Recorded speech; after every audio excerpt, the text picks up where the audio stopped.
What up, gang? It's your boy ZaZa back with another banger. One thing I would have to say is imperative to your inbred line is inheritable traits.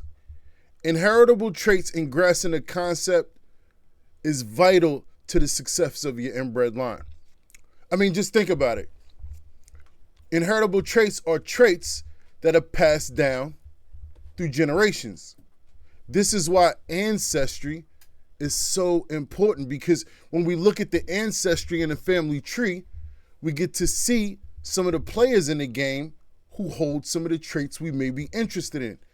And the most beautiful thing about artificial selection is at the present moment, you determine the traits that are passed down moving forward. You get to shape the ultimate destiny of the line you're creating, right? Whatever your desired outcome is the outcome that will be the end result. With that being said, it's so many fish in the sea. How do we pick the right female? I kind of gave you a hint already. Definitely has to do with lineage and ancestry. Priority, number one. But today, we'll look at some other things that you want to focus on when selecting and picking a female or mother for your inbred line. Without further ado, let's get straight into it. Like, comment, share, subscribe, you heard me? Yeah, you know it. Turn up the leaf blower and the lawnmower. He ain't smoke the sour. Should've been a hippie, should've been a shower. Bread with no dread, black cop, who ya? Another thing, don't forget to join the Discord. So when it comes to selecting males and females, typically males are much more challenged, right? We talked about in a previous video, similar to determining what a female's bra size would be by looking at her father, right? Because ultimately in these plants, we want female, right? First and foremost, super important, athleticism, vigor is always my number one. You have to understand that I choose vigor as my number one, even when I see other things that are really appealing, right? I will throw plants away that may seem perfect for one or another reason to trade it for really good vigor and athleticism. And it's a reason, right? When we pick the most vigorous athletic plants, it comes along with mold resistance, drought resistance, pest resistance. You know, they come hand in hand. So it's a lot of pluses, and we understand that traits are independently assorted. So whenever you can focus on one individual trait and then grab several along with it, you want to take advantage. And vigor is sort of that trait that I always focus on number one, because like I said, it comes along with some really other awesome traits that we can almost guarantee that will be already fixed in the line if we have an athletic. It's kind of like if you were choosing through a population of athletes or basketball players, right? If you had 100 to choose from, you would run them through series of tests and practices in summer camps, right? In order to determine which out of these 100 are the LeBron James of the group.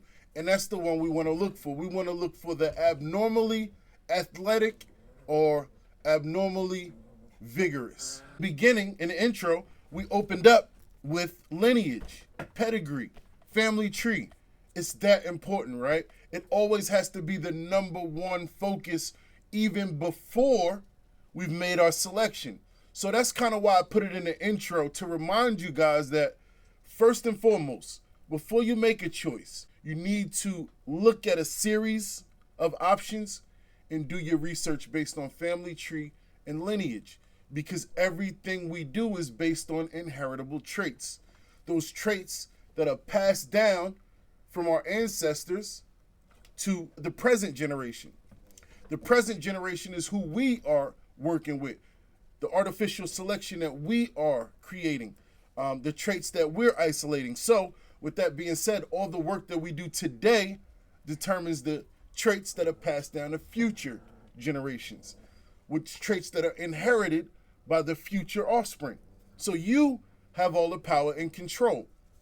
In order to make a really good educated decision on selecting some of those traits and even being able to kind of see what options we may have or where a good starting point, we use the ancestors, right? We might find some familiar names. We might find some familiar players in the game that we can say, hey, oh, wow, as a great-great-grandfather, I'm familiar with this particular strain, and it possesses these terps, this profile, the structure for the most part. Exposing some recessive traits, I'll be able to find and reintroduce or fix that trait back into the current generation. So once you've actually done your pedigree research, you've done your family trees, you went through a series of options, right? And you boiled it down, right? Is that like it's not an egg, right? Is that it? Is that the term we're looking for? Boiled it? All right, well, either way, you boiled it down to one option based on pedigree, family tree, and traits that can be inherited from some of the past ancestors. You want to make sure you have a good bud structure as well, right? Females should have good bud structure. You don't want any anomalies. You don't want any mutants, right? Unless it's something you're purposely so unique, you're just purposely trying to create. Other than that, you want something with a solid structure, right? When typically, if you've got good lineage, athleticism and vigor, good structure, you're off to a really good start, man. You're off to a really good start. And you can almost guarantee that you won't have to do any backwards work of removing undesirable traits. We don't want to do backwards work and work backwards. We want to make the right decisions in the very beginning so we can move forward. We don't, I understand that it's not a rush, right? We have all the time in the world, but we don't want to waste time either. Pest and disease resistance. Yep. Something that you can select for. And shout out to one of my subscribers. Shout out to one of my followers, my supporters. He asked a really good question. And don't get me wrong, all questions are good questions. But he asked one that was really good. And he said, I hear everybody talking about mold resistance and pest resistance. How am I supposed to breed and select for mold resistance when it's something that I can't see? So how do we do that? Everything is based on environment.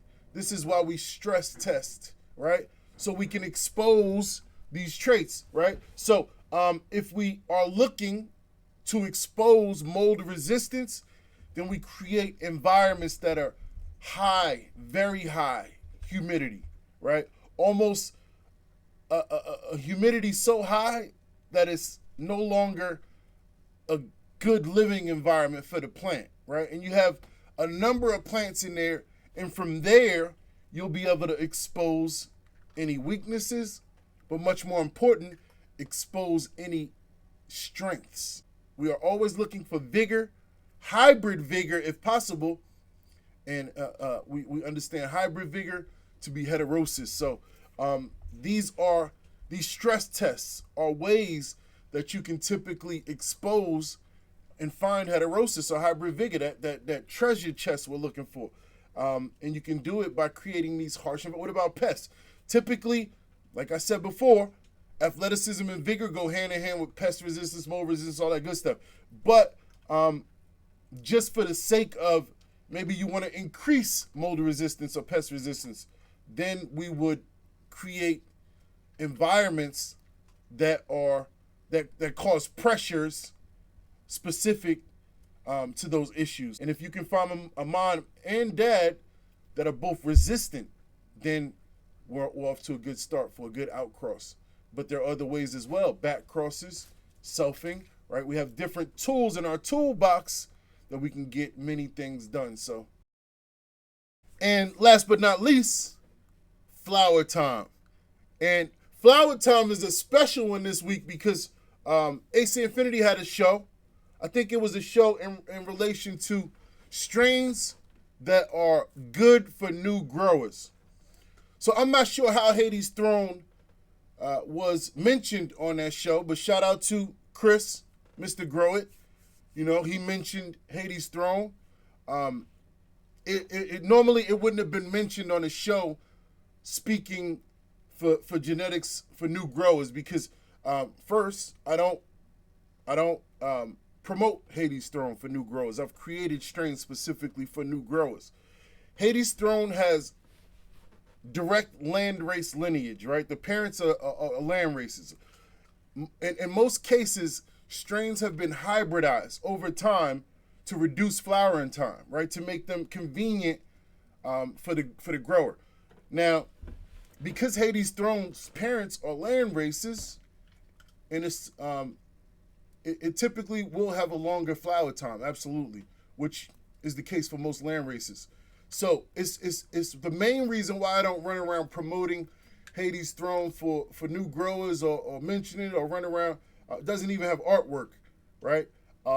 So it's a learning experience for everybody. This is why we hybridized Hades Throne to reduce some of the flowering time, and we created what is known as Dead Ops OG.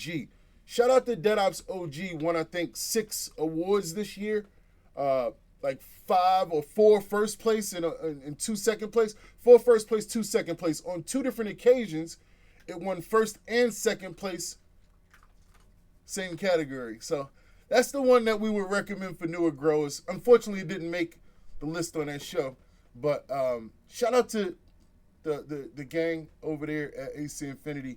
Much love to y'all, man.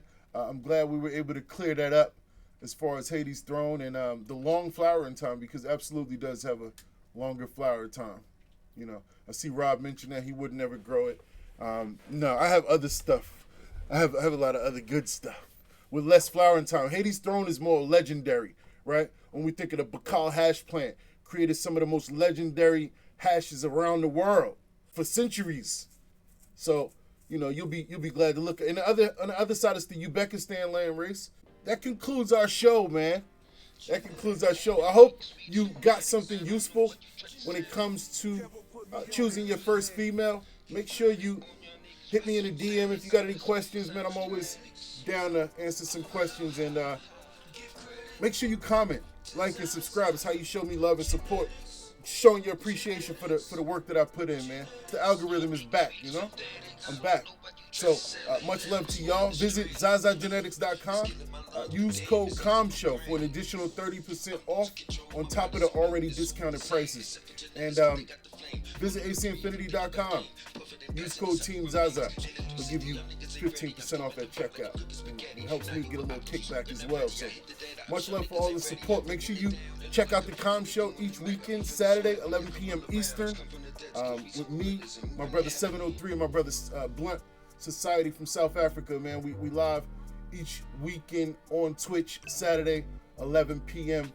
And much love to Team ZaZa YouTube. We will now be filming ZZZZ on you. Y'all heard Lil Zai, right? It ain't about that. This time, every time he jumps in, he wants to meet y'all. So get up with us Saturday, 11 p.m. Eastern. Come meet Lil Zai in person so you can curse him out for me, man. Much love.